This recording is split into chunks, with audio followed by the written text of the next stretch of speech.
Okay, so in order to get ArcGIS to work on a Mac, we need to add a virtual machine to your computer, install Windows, so then we can install ArcGIS.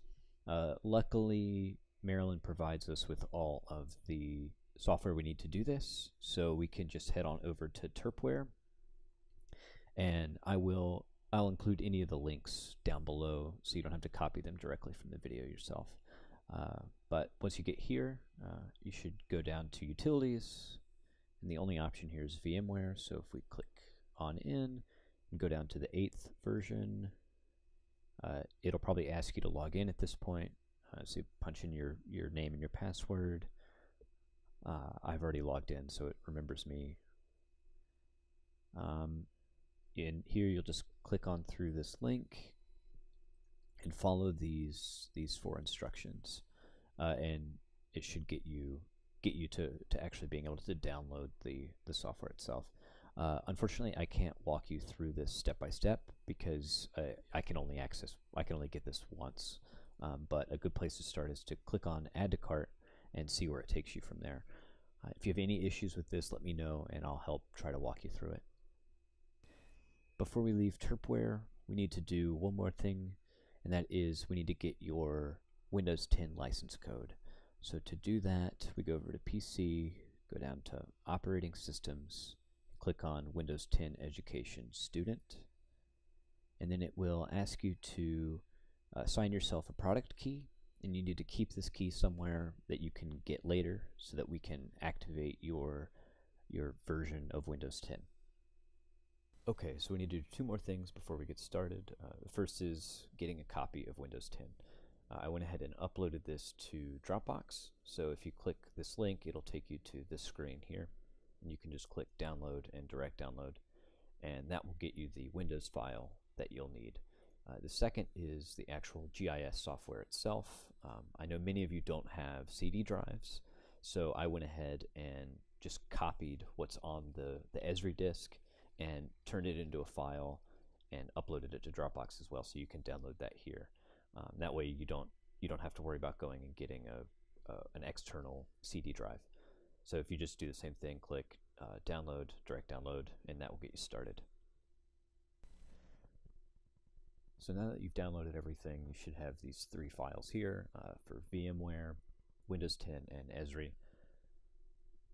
VMware is just a normal DMG, so you can just double click it like you would install any other piece of software on a Mac, and it will sort of go through the verification process.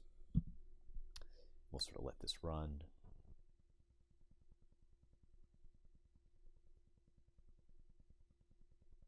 And here you go. And so then you just follow this, and you just double click to install, and sort of go through and get your virtual machine software set up. So once this is done, we'll come back and we'll worry about configuring your virtual machine, and then that's when we're going to use these other 2 pieces of software right here.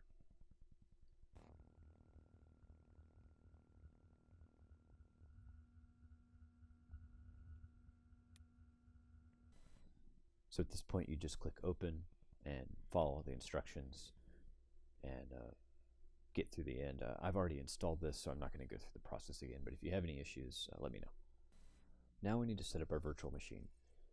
It may ask you to do all this configuration after you finish installing, and so if so, pick it up here, but if not, then go ahead and open the software, go over to File, New, and this should already be highlighted. Click Install from Disk or Image, click Continue, and you'll get to this screen. And this is where you can just grab your Windows 10 file, drag it over, click Continue. And then you set up, type your name. You can set up a password if you'd like. You can put in your Windows product key here. So if you saved it from earlier, then you can just sort of copy it in. This is obviously a filler. Put that in, and then click Windows 10 Education. You can actually get through this without putting in your product key. You can put it in later, it doesn't matter. So just click continue, and click continue without key, or whatever.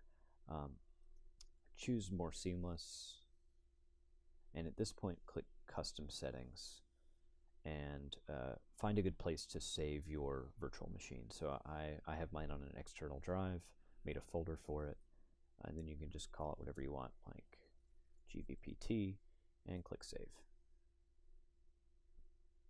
And that should bring you to the settings page right here. Once you're here, before we jump in and actually get Windows installed, we want to change a few settings that will make the virtual machine run much faster. And so you just click over here on display, and you want to disable accelerate 3D graphics.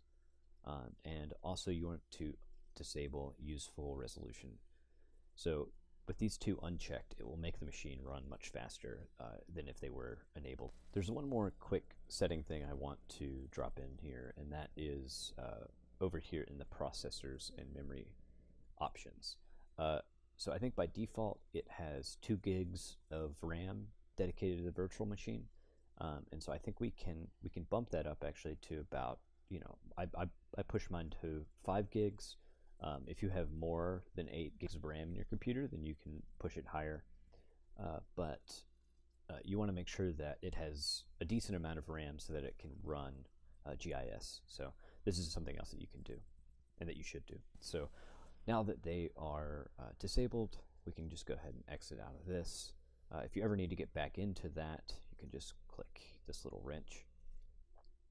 But once you have this disabled, you can just go ahead and click the big arrow, and what this will do is start the installation process.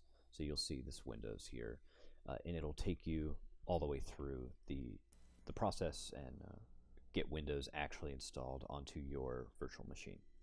So you should just be able to follow the prompts at this point, but if you do have any issues, as always, just let me know.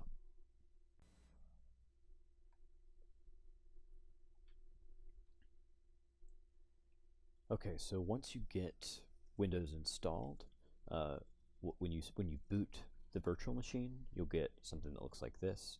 And one thing that sort of makes things a little easier is if you just go up here and maximize the screen, because it will stop trying to switch between Windows and Mac all the time. So here, you're just in Windows mode, and if you need to get back to the Mac, you can swipe up with your 3 fingers and get something like this, or you can use 3 fingers to swipe back and forth.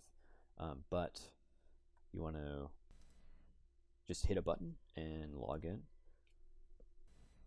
and once you're logged in, you'll see something like this. And because we selected the seamless option earlier, you'll notice that we have these files that were on our desktop before in Mac OS, we can now see here on our Windows desktop as well. And that's just going to make it easier for transferring our Esri file over. So what we want to do is open a window here, and we're going to have to actually move this Esri file onto our virtual machine, because we can't actually install it from where it is here.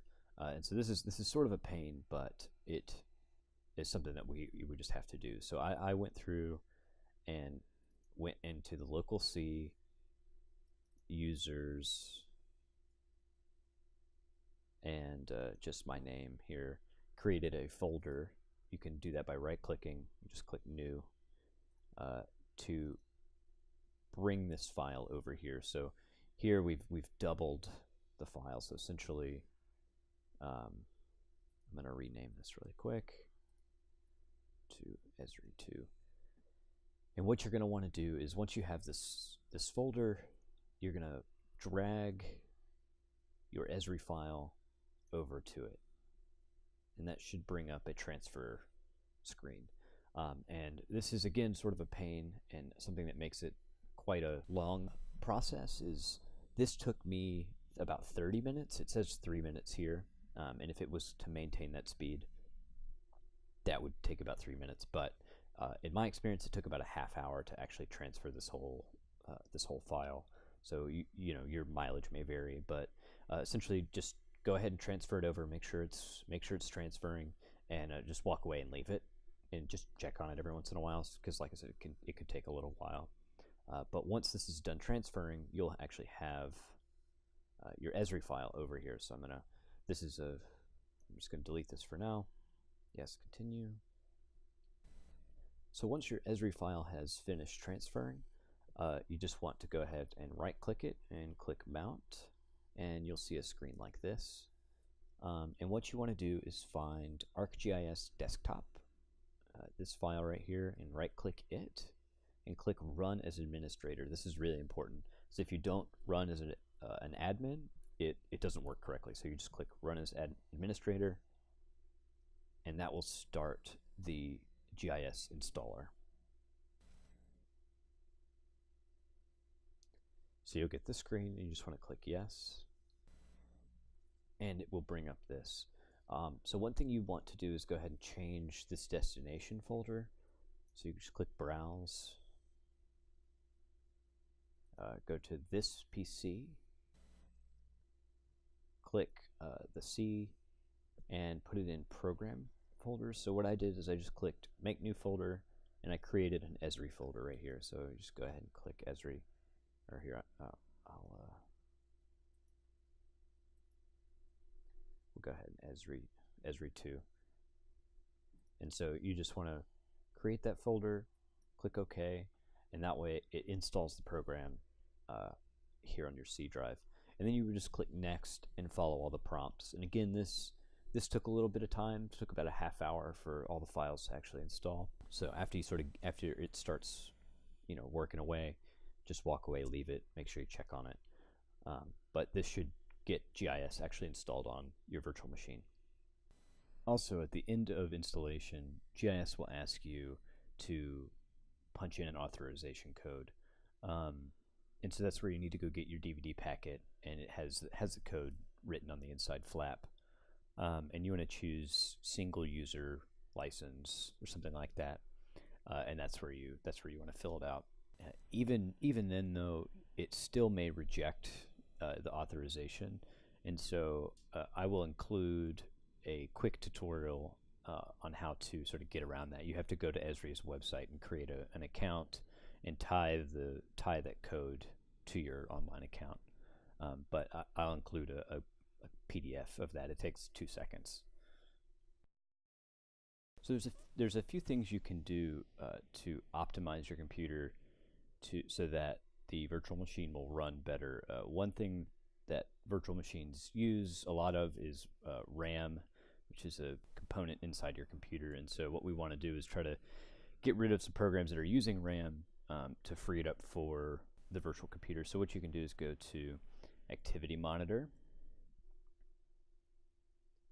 let it open up, and click over here. You can click between these. Click on Memory is what you want to do. And you want to sort by objects using the most memory. So here we can see the program I'm using to record right now is obviously using a lot of memory, so I probably don't want to be using this while I'm doing GIS work on my Mac.